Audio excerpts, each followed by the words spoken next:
Good morning, Lakeshore family. I just wanted to say a real quick thank you to those of you who helped with lawn parties and candy donations. I was extremely proud of you guys. You banded together and you tried something a little bit different by taking our church into the neighborhood. I know that it may feel like it was an unsuccessful experience, but our church did make contact with hundreds of people. We even had a family enroll in Happy Day and start considering Awana because of the lawn party. So that one contact alone made your work a success, and I'm so happy and thankful for you guys and the work that you're doing. My encouragement comes to you today actually from some feedback that I received on the surveys that the Children's Committee and I sent out about the lawn parties.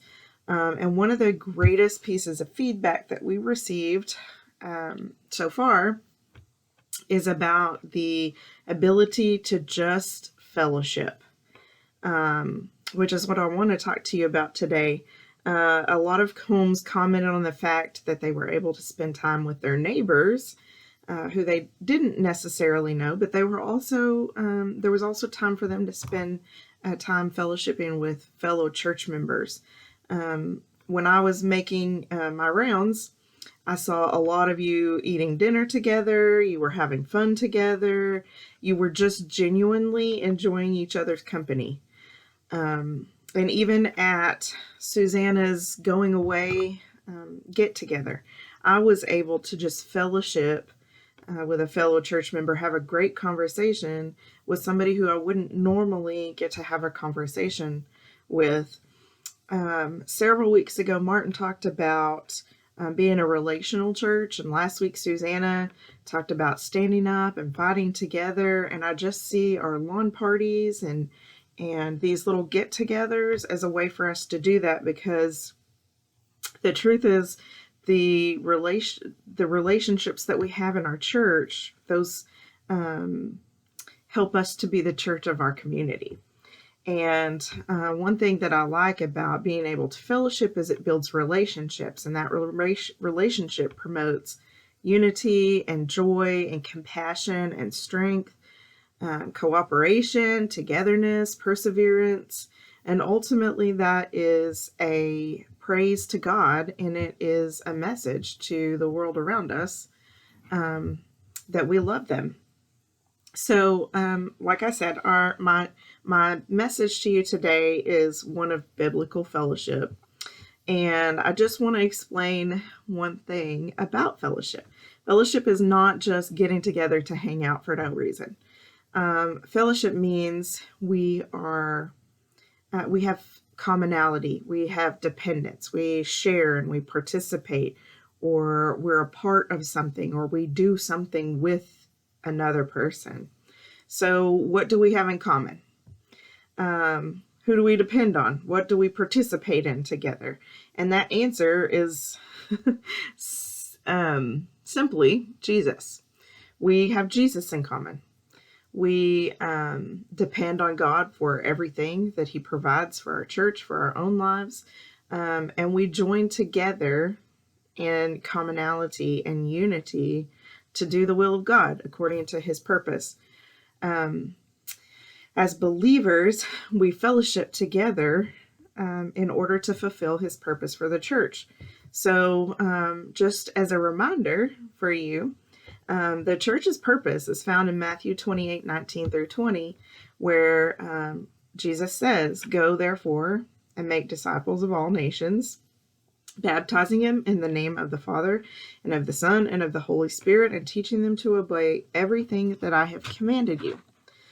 So we're to be witnesses in our local community, state, county, beyond that.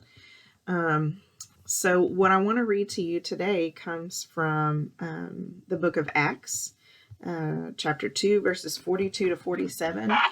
And this was a particular time after Jesus had gone and the Holy Spirit came down.